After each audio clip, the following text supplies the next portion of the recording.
Всем привет! Меня зовут Катарина.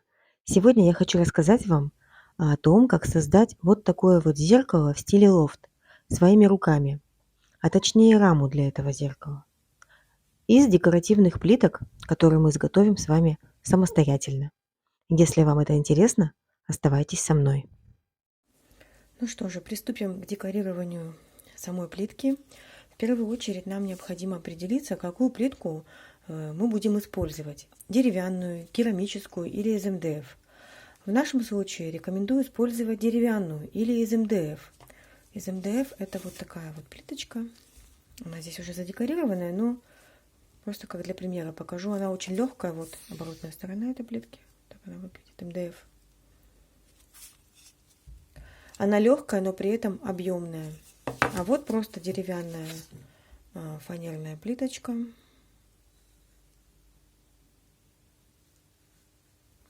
Она очень тоненькая, очень легкая, но такие плитки скорее подойдут для создания панно или ключниц, или подносов. А для нашего случая нам все-таки подойдет вот такая вот плитка. Ну, показывать сегодня я буду на примере вот такой заготовки. Мы берем плитку.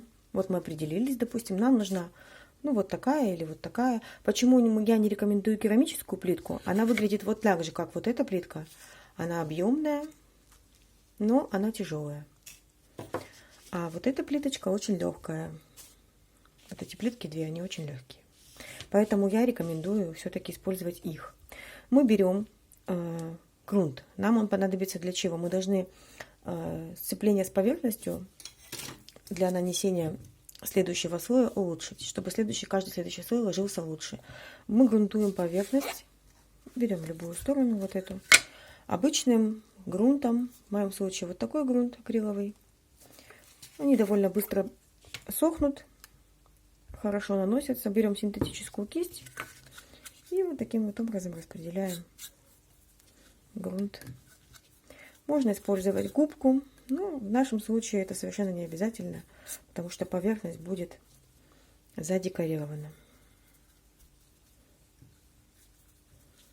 Много не нужно набирать, распределяется очень хорошо.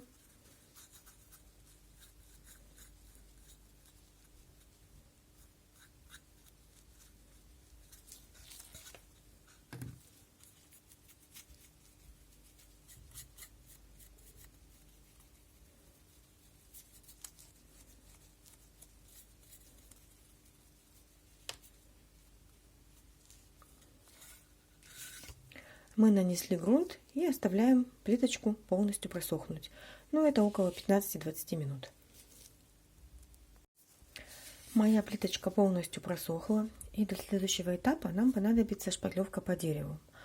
Можно использовать также текстурные пасты, но вот текстурные пасты. Но для данного случая, для данной ситуации нам больше подойдет шпаклевка по дереву. Вот такая вот у меня обычная шпаклевка. Она очень дешевая и вот в нашей ситуации совершенно незаменима. Что мы делаем? Мы берем обычный мастихин. У меня вот он такой грязный, но я им постоянно работаю. Это мой любимый. И шпаклевку по дереву. Набираем небольшое количество. И начинаем наносить вот такими вот хаотичными движениями на плиточку. Что мы делаем? Мы создаем фон. Нам не хочется, чтобы у нас была плитка очень уж плоская и неинтересной. Мы хотим создать какой-то интересный рисунок на ней. Для этого мы создаем вот такую вот фактуру. Ну, можно сказать, что фактуру камня. Мы не думаем о том, как правильно нанести. Мы просто наносим. На мастихин не надавливаем. Как бы скользим по поверхности плиточки, распределяя шпатлевку. Не обязательно наносить по всей поверхности, можно только какие-то части плитки задекорировать этой текстурой. Но я вот нанесла уже на всю, чтобы показать как пример. Можно вот такими вот движениями себе немножечко помочь создать именно тот самый эффект, который нам нужен. Ну, вот я считаю, что достаточно. Вот так вот выглядит сейчас. Здесь немножко. Наша плитка. Вот так вот выглядит. Видно. И мы теперь оставляем эту плитку до полного ее высыхания. Наша плиточка полностью просохла. На ней появилась вот такая вот текстура. Пока это выглядит не очень красиво, но в скором времени все изменится. Сейчас нам понадобится обычный трафарет. Трафареты можно купить сейчас у разных производителей. У меня вот такой рисунок будет, как пример. И мы берем пасту. Почему в данном случае я не использую шпатлевку по дереву? Я не считаю, что это очень уж такой надежный, скажем так, материал. В том смысле, что шпатлевка по дереву, вот она часто затекает за контуры, за пределы. То есть рисуночек получается нечетким. Еще у нее есть такая особенность. Она, когда мы снимаем вот так вот плитку, да, наверх, после того, как нанесли рисунок, она как бы тянется за плиткой и приподнимает контуры. Это смотрится не очень красиво, поэтому я предпочитаю использовать все-таки нормальные текстурные рельефные пасты. Вот мы нанесли трафарет на плитку, положили так, как мы хотим, чтобы выглядел наш рисунок, располагался. Берем пасту, берем все тот же мастихин и небольшим количеством пасты набираем его небольшое количество и наносим вот таким вот образом на плиточку.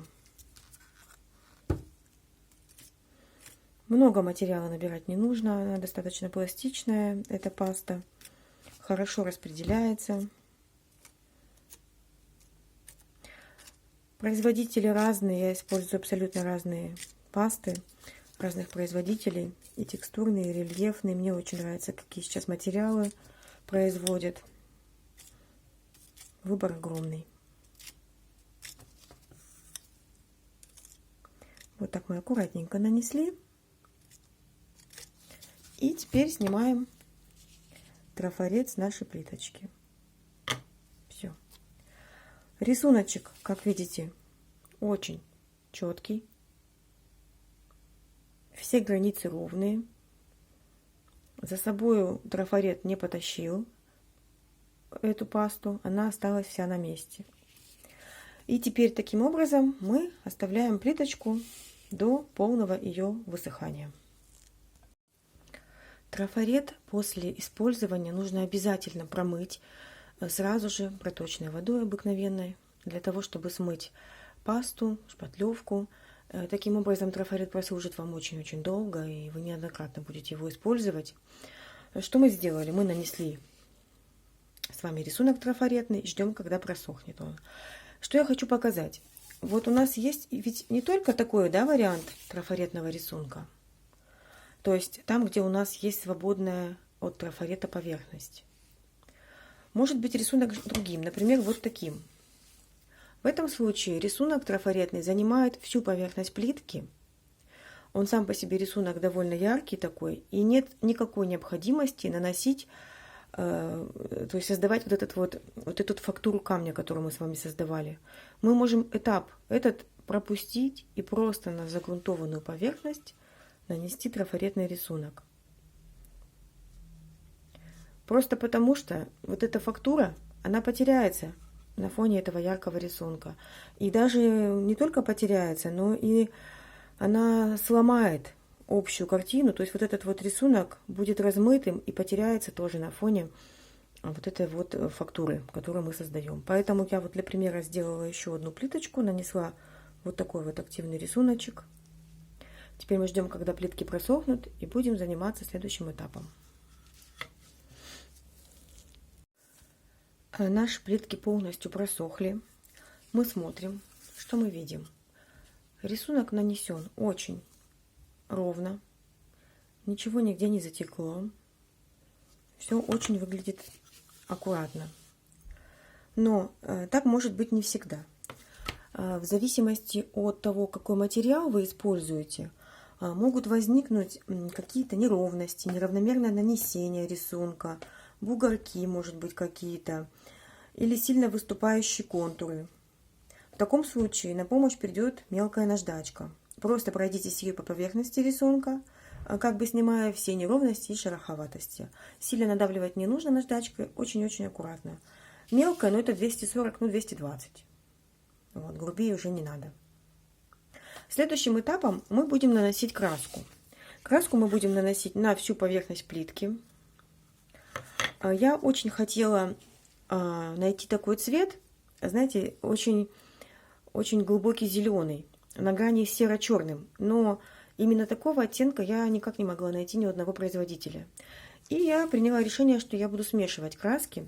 В данном случае я взяла два оттенка. Вот такая вот краска.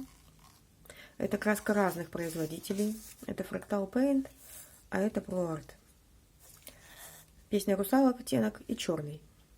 Смешивала я их в почти равной пропорции. Черного добавляла чуть больше, для того, чтобы получить вот этот глубокий оттенок. Таким образом, вы вообще, в принципе, можете смешивать любые краски. Не обязательно покупать 100, 200, 300 оттенков. Можно замешать, имея там 5-6 базовых цветов, замешать тот оттенок, который вы хотите. Главное иметь базовые цвета для замешивания красок. Эта краска и та, и другая, хоть и от разных производителей, она меловая. Меловые краски очень люблю. Считаю, что они вообще незаменимы вот именно в декорировании.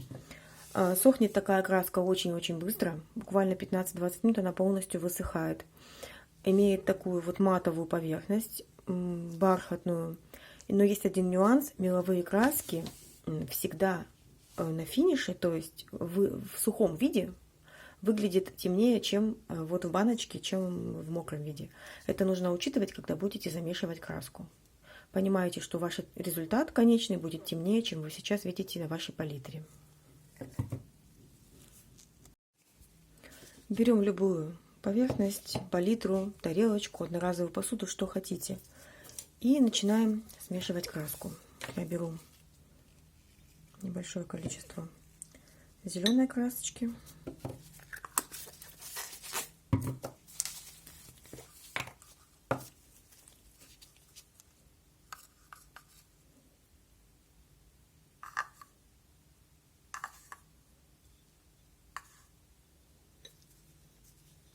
Черный, как я сказала, чуть-чуть побольше. И начинаем смешивать. Эта красочка очень укрывистая.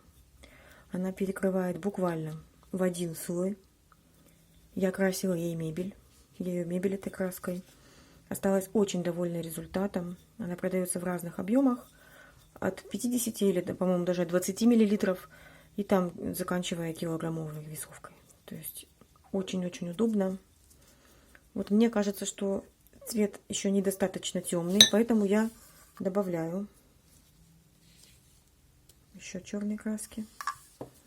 И так до тех пор, пока вас не устроит результат.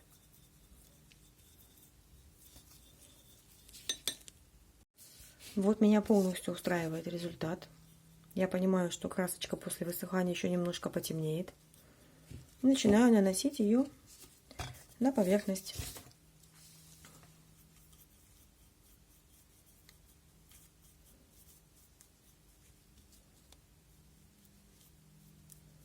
Очень красивый оттенок получается. Я очень довольна.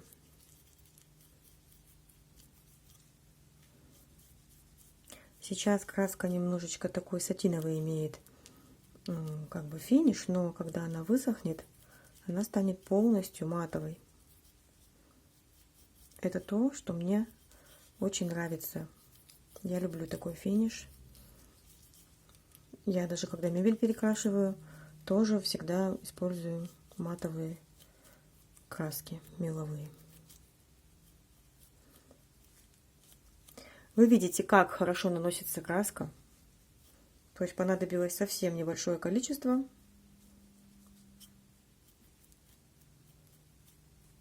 Вот. Наносим и На вторую плиточку тоже наносим эту же краску. Очень большое значение имеют материалы.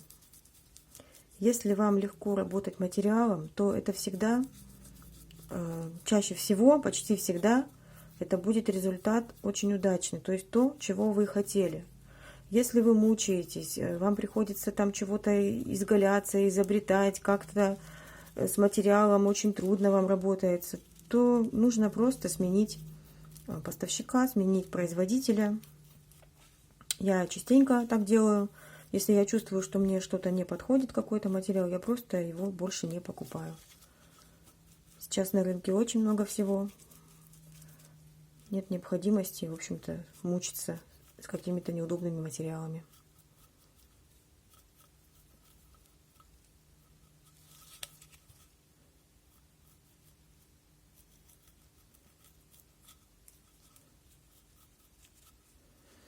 Ну вот, мы нанесли краску.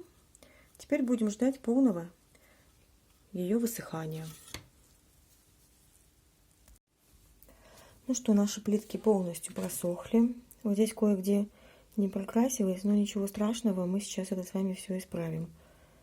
Посмотрите, как выглядит плитка сейчас. Вроде бы неплохо, да, хорошо выглядит, но что мы видим? Мы видим, что рисунок, фактура рисунка, а также фактура нашей поверхности плитки, она недостаточно яркая. Она как бы сливается и не видна. Теперь нам необходимо подчеркнуть все выпуклые поверхности на нашей плиточке. Мы будем делать это при помощи художественных восков. Эти воски имеют в себе металлизированные пигменты. Вот они. Сейчас покажу еще.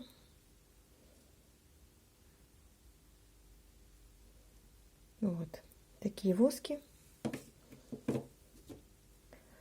Они у разных производителей бывают.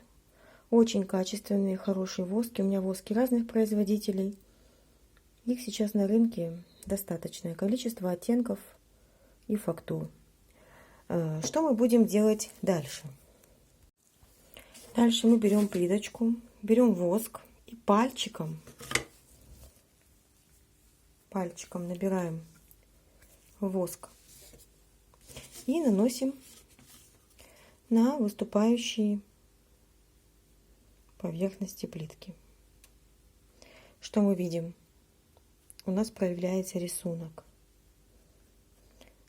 На фактуру мы нанесем тоже. Вот видите, как получается? Совершенно меняется плитка. Посмотрите, разница между поверхностями какая колоссальная.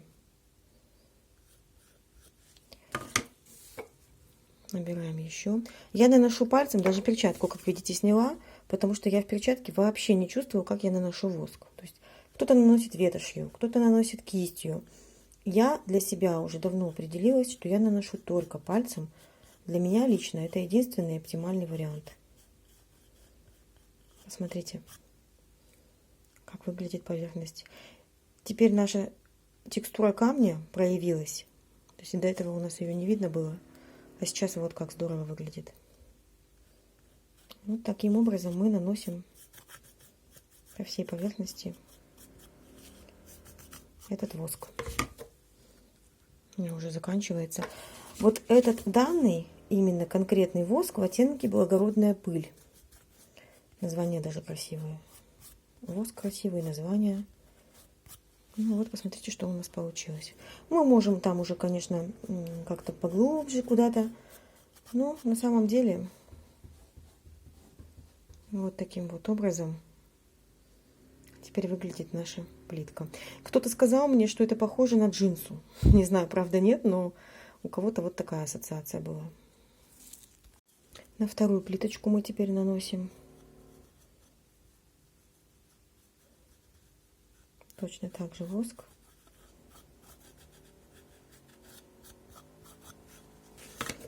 Набираем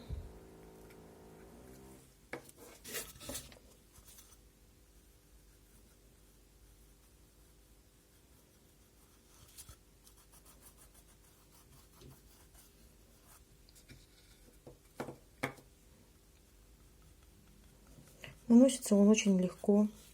Очень приятно, кстати, пахнет маслом апельсина.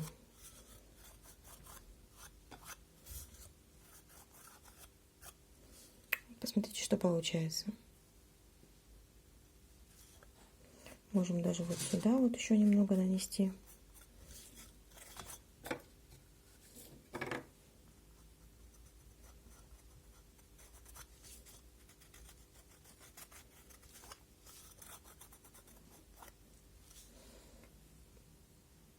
Вот таким вот образом выглядит у нас с вами готовая плиточка. Ну что же, наши плитки готовы. Я очень довольна результатом. Единственный нюанс – это, конечно же, финишное покрытие. Я хочу сказать, что вот эти вот воски, они сами по себе являются финишным покрытием и не требуют какого-то дополнительного закрепления лаком. Но у нас с вами в углублениях воск нанесен очень незначительно, и он не может защитить меловую краску от воздействия внешних факторов. А так как у нас зеркало это все-таки функциональный предмет, он будет висеть на стене, либо стоять на какой-то поверхности, вполне логично, что будет садиться пыль, мы должны будем делать влажную уборку. Естественно, нам придется с вами эти плитки защитить. Защищать мы их будем лаком. Я не буду наносить лак, это уж очень простой этап, совершенно каждый человек способен это сделать. Вот. Но хочу сказать, что тут нужно единственное определиться, с какой лак вы будете наносить, матовый или глянцевый. Я наносила глянцевый лак на плитки, на свое зеркало. Мне нравится эффект немножечко такой поблескивающий. Вот. Но если, допустим, вы хотите более винтажный какой-то получить эффект, то все-таки, наверное, надо матовый лак. Вот. Можно, конечно, пойти дальше и создать эффект ржавчины или окиси металла. Вот, например, сейчас я готовлю зеркало, здесь будет ржавчина. Не фокусируется. Вот. Но тут можно патинирование какое-то сделать. Вообще, на самом деле, важно вовремя остановиться и вспомнить, в каком стиле изначально мы подразумевали наш предмет интерьера или декора. На самом деле, лучший враг хорошего, поэтому вовремя остановились. Вот мы с вами остановились. Так у нас будут выглядеть в конечном итоге все наши плитки. Но это были просто примеры. Я уже, естественно, все эти плитки заготовила. И в следующем видео я покажу вам, как крепить зеркало и эти плитки к основанию. Спасибо за просмотр. Всем пока-пока. До новых встреч.